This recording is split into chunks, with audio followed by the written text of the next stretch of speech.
से राहुल जी कहते हैं हिंदुस्तान हिंदुस्तान लेके दौड़ते हैं, संविधान क्यों बोलते हैं वो हिंदुस्तान, जब भारतीय संविधान में लिखा हुआ है इंडिया ही भारत है, इंडिया दैट इज भारत।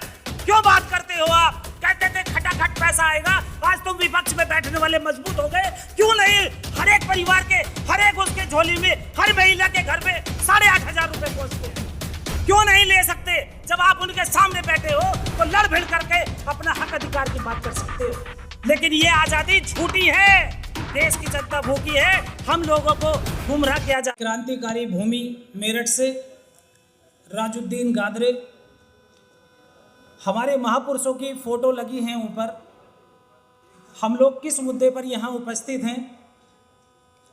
हमारे डॉक्टर साहब हैं, हमारे विधायक हैं, सांसद हैं और हमारे पूरे समाज के क्रांतिकारी यहाँ मौजूद हैं। मैं सभी को सैल्यूट करता हूँ और जो हमारे महापुरुष हैं उनको भी। लेकिन हम लोग चर्चा कर रहे हैं बहुसंख्यक की।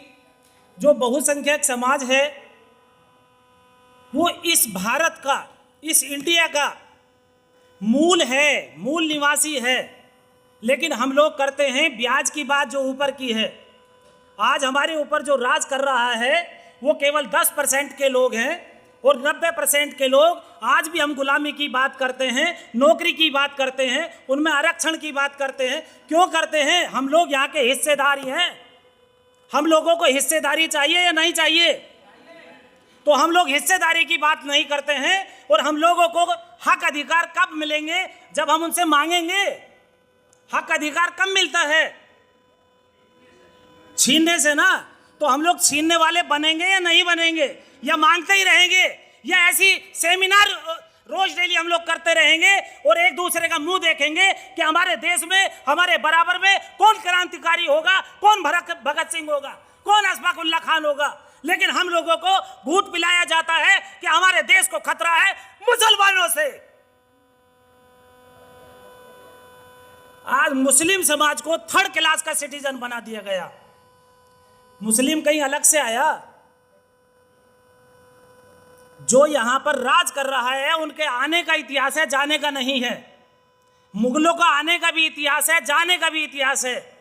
तो जो यहां मुस्लिम है 90%, 98% नहीं, 99.1% वो यहां का मूल निवासी है। एक केवल व्यवस्था, जाति, ये सब वही चीजें हैं।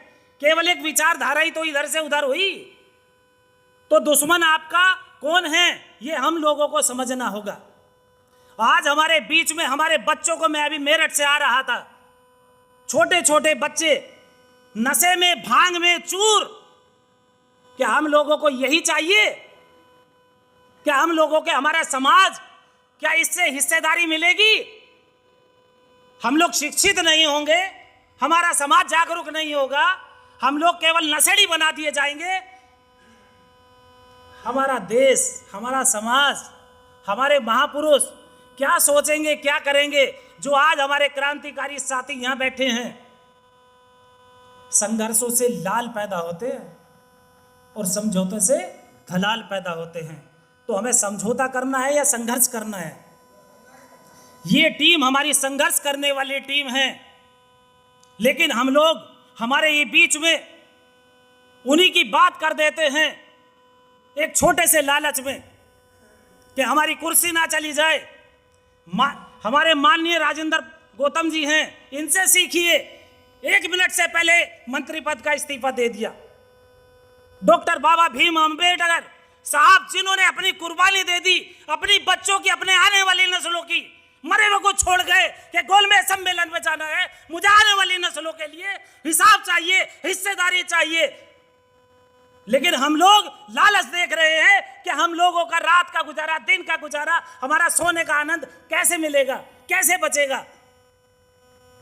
हमें जब तक अपने आने वाली नस्लों के लिए चिंतित नहीं होंगे, लिख लो, एक डायरी पे, स्टाम्प पेपर पे लिख लो, तो आपको, हमें अपने हक अधिकार कभी नहीं मिल सकते। और हम लोग यदि आरक्षण आरक्षण कहते रहेंगे तो हम लोग गुलाम के गुलाम और नौकर के नौकर बनते रहेंगे। हमें नौकरशाह नहीं, हम यहाँ के शासक हैं। तो हमें हिस्सेदारी के साथ में शासन करने वाले हैं तो शासन मिलेगा, और शासन करेंगे तो हमें अपने आप हिस्सेदारी मिलेगी, और वही आरक्षण और वही जो हम लोग डिमांड कर रहे हैं दूसरों से, वो हमें मांगने की जरूरत नहीं पड़ेगी। तो हम लोगों को मांगने वाला नहीं, अपना अधिकार छीनने वाला बनना होगा। जो भी महापुरुष हुए हैं, आंदोलन जिसने चलाए हैं, वही आज क्रांतिकारी इस भूमि से इंडिया दैट इज भारत, जो से राहुल जी कहते हैं हिंदुस्तान हिंदुस्तान लेके दौड़ते हैं संविधान। क्यों बोलते हैं वो हिंदुस्तान, जब भारतीय संविधान में लिखा हुआ है इंडिया ही भारत है, इंडिया दैट इज भारत। क्यों बात करते हो आप? कहते थे खटाखट पैसा आएगा, आज तुम विपक्ष में बैठने वाले मजबूत हो गए। क्यों नहीं? हर एक परिवार के, हर एक उसके झोली में, हर महिला के घर में 8,500 रुपए पहुंचते हैं। क्यों नहीं ले सकते?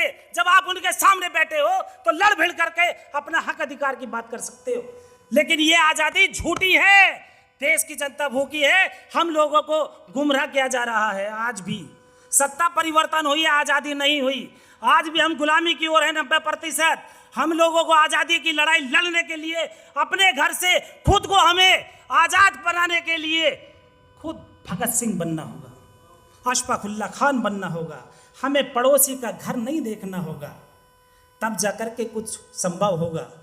वरना हमारे देश को कोई वो टाइम नहीं है कि ये 2% के मनोवादी लोग जब इस संविधान की बदौलत में संसद में जाते हैं और कदम चून के मिट्टी पर लगाते हैं अपने माथे पर, और उस संविधान का, संसद को ही खत्म कर देते हैं। अब जाते हैं संविधान लेकर के।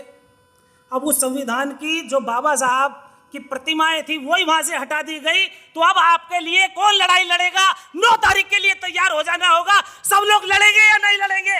घरों में से निकलेंगे या नहीं निकलेंगे? 9 तारीख के लिए तैयार है सब? हाथ उठाए सब लोग। जय भीम, इंकलाब, इंकलाब। Thank you. जय भारत, जय संविधान।